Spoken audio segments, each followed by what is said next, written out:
Hello, it's me. Hi, it's me Mish. I'm here, back on booktube with another video. Welcome to my August reading wrap-up. You know, I read 9 books in July and I felt like August was a slower reading month for me, but I guess that actually is not true because I also read 9 books in August. Here they are. The first book I read, I actually started at the end of July, but I finished at the very start of August, and it was called A Grain of Wheat by an author whose name I don't even know how to begin to pronounce. I picked it up for the Storygraph Reads the World Challenge. One of the countries on the challenge this year is Kenya. This book is a historical fiction novel set in Kenya, and it details sort of the time of the emergency, the state of emergency, and there are a lot of, it's heavy on the theme of revolution and sort of toys with this idea of independence and what that really means. There was also some really hard-hitting lines in this book. One of the lines that really stuck out to me is, quote, "A man was born to die continually and start afresh." End quote. Like, wow, that's so deep. Do you know, like, it's so profound and yet also simple. There's just so much unrest throughout this entire story, and I think it's so important that we read books and stories and histories like this because it's eye-opening, and I personally am not all that familiar with African history, and I know Africa is a gigantic continent. Like, there's so many countries within Africa that each have their unique histories, and it's honestly books like these that remind me why I love reading, because there's so much opportunity to learn and expose myself to new cultures and new identities, and I think it's so important, especially in this day and age. And so I'm again so glad I picked this book up. It taught me a lot that I didn't know, and now I am excited to read more from this author and also more books from the African continent in general. That is that. I rated this book 4.25 stars. After that, I read The Alchemist by Paulo Coelho. Actually, I'm not sure how to pronounce his last name either. Translated by Alan R. Clark. Oh wait, actually, I totally forgot to show, but I do have The Alchemist. I totally forgot that I had this book sitting right next to me. If you are not familiar with The Alchemist, it's a short and sweet little story about really just about a boy who dares to dream and who wants to explore the world, and he doesn't want to put himself inside a little box. It's just such a compelling little read. It's so short, it's so easy, it's so quick. I read it in a few hours, and it kind of was reminiscent for me of The Little Prince, less fantastical, if you will, but the same sort of innocence and whimsy, I guess, that comes with a child narrator or a child main character. I gave this book 4.25 stars as well. Then I read Harvesting the Heart by Jodi Picoult, which is a book that I read on my e-reader, so I don't have it in physical form. I checked it out from the library because it was available, and I was curious as a Jodi Picoult fan. This is a book from her that I have actually not, well, now I've read it, but before this point I had not read it, and I believe it was her second ever novel to be published, and honestly it kind of reads that way. Like, I can tell a little bit. I think she's grown a lot in her craft. I have been a Jodi Picoult fan for so long, since I was like 12 years old.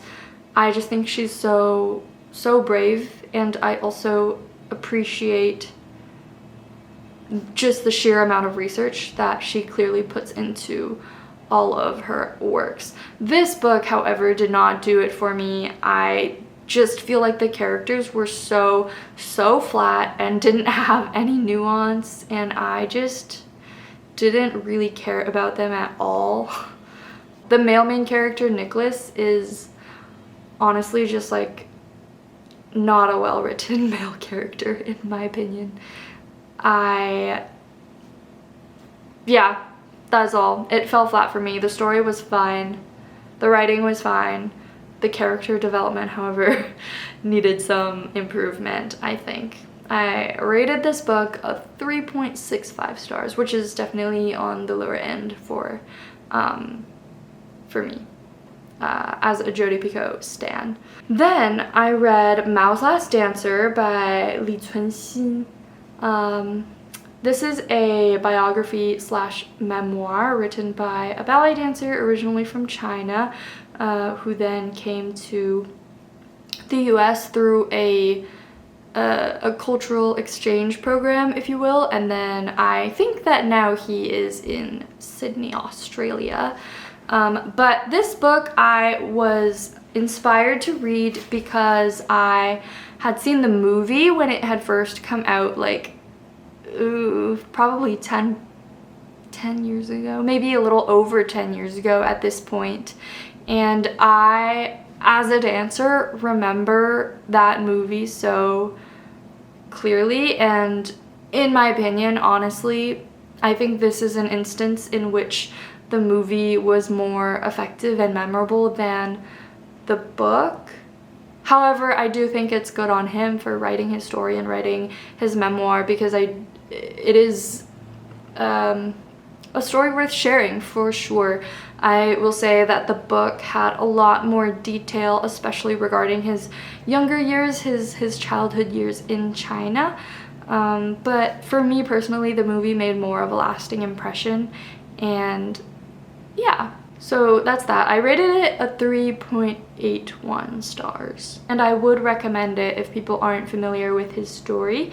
Especially if you're a dancer, you should read this book.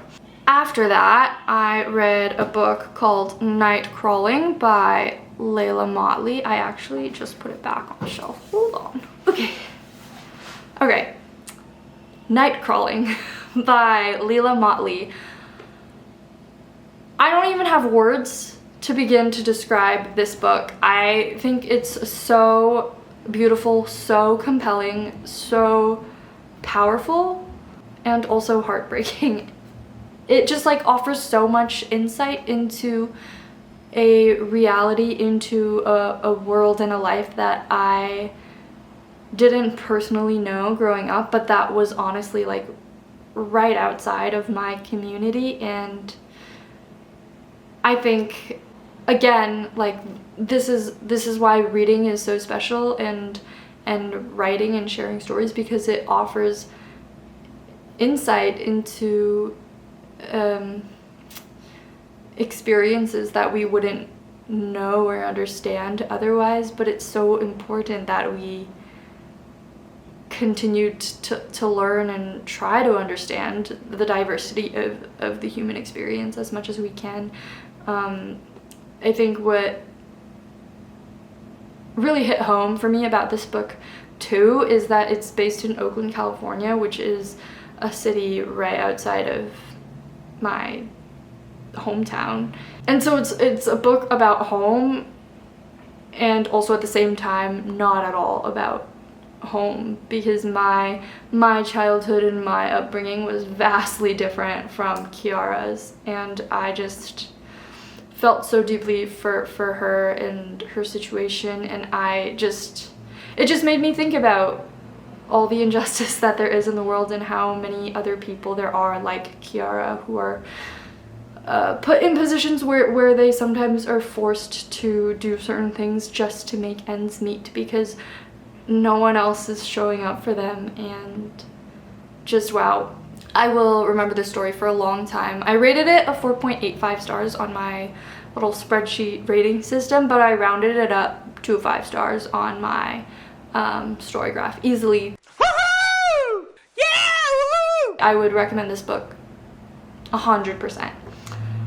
After that, I read Medusa's Sisters by Lauren J.A. Baer. This is a book that I picked up sort of on a whim at a bookstore several months ago, maybe a year ago. This is a Greek myth retelling with a feminist lens. It's about Medusa and her two sisters, and it honestly taught me a lot about Greek mythology that I wasn't aware of prior. I didn't know much about Medusa and her sisters and how they became the Gorgons.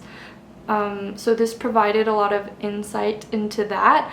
But ultimately, it's a book about sisterhood.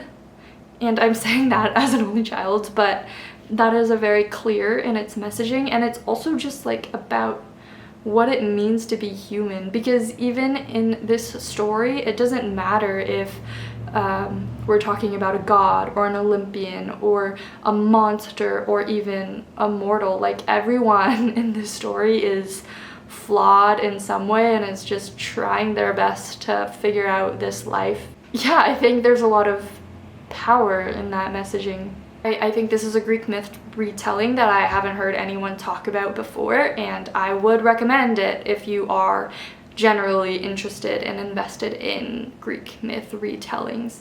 So yeah, I rated this book 4.25 stars.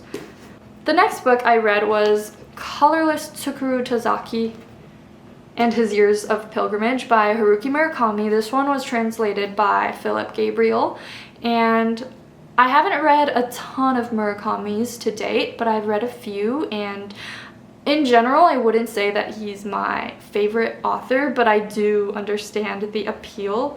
But I will say that this is the most relatable Murakami book that I have read to date. For me personally, this main character just really resonated. He sort of moves through his life with this fear of losing his friends and his people, not in like a, you know, people pass on from this earth kind of way, but in a, oh, we were friends and then suddenly we weren't, and like, oh no, what did I do wrong? Like, that kind of thing. And I feel like that is something that I have felt so deeply in my soul for so long, and it's a really scary and really lonely place to be. I understand it very personally, and I just like felt a lot for this main character in that way. The book was pretty slow to start, but then it picked up as he starts his sort of pilgrimages to sort of figure out what happened throughout his life that has caused this supposed fracturing of his friendships and relationships. I do think that his character arc was a little bit incomplete though, and I would have liked to see how he grows and develops more. He does have like a love interest in this, and I'm curious to see where that went as well. Like, do they end up staying together? Does he keep seeing her after he's learned this and that about his past relationships? Like, I just had so many unanswered questions. So what's that about? Anyhow, I gave this book a 3.85 stars, which I think is on the higher end of my Murakami reads so far. After that, I read Untamed by Glennon Doyle. This book, I don't really know what to say about it. I think it obviously was a really big book for some time a few years ago. I know I'm late to read this one, but it was a quick and easy read. I'm glad I read it. But it also, I think, was a little bit overhyped for me at this point, and it didn't quite impact me in the way that I sort of anticipated that it would. I do think, however, that if I had picked this book up, say 4 or 5 years ago, then I would have been like highlighting and underlining and tabbing every single thing. But there wasn't that much in this book that compelled me to do that. I think it reinforced a lot of things that I have just been learning through life in the past 4 years since moving to New York, but it wasn't revolutionary by any means. It didn't like, I didn't have any glaring light bulb moments or anything from this book. I think overall she wrote this book with a very feminist lens, and I understand and I get it, but I also think that she talks about some very generally human topics, and so yeah, do with that information what you will. I rated this 3.88 stars. The last book that I read in August was The Midnight Library by Matt Haig. This book is also another one that was pretty big a few years ago on the internet, and I know that I'm late reading this one as well. And I don't know if it's because of that, because it's been hyped so much, but this book didn't really hit the mark for me. It wasn't a bad book, I just think it's conceptually a lot more interesting than it actually was to read. Like, I think it had a lot more potential, and I think the education was... The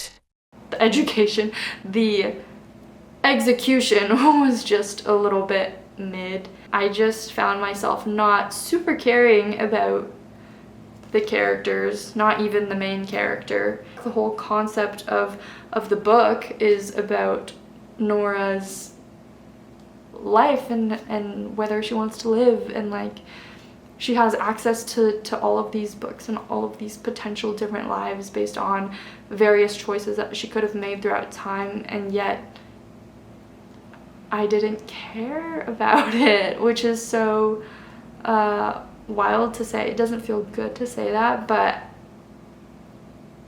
it just wasn't as compelling as I thought it would be. But again, it wasn't a bad story. It was a good concept. I was invested enough. I gave it 3.75 stars. But I don't know that I would necessarily like recommend it to anyone. So those are the 9 books that I read in August. Thank you so much for sticking with me and watching this video. I would love to hear in the comments what you read in August, or what are some good books that you've read recently in general that you think I should read. And if you've read any of these books that I've mentioned, I would love to chat about them and hear your thoughts. Alright, if you like what you saw, hit the like button, maybe subscribe to my channel, maybe leave a comment like I said, and remember to go about your day spreading love, spreading joy, being kind, and not spreading hate, because we don't need any more of that in the world. And always keep reading. All right, bye.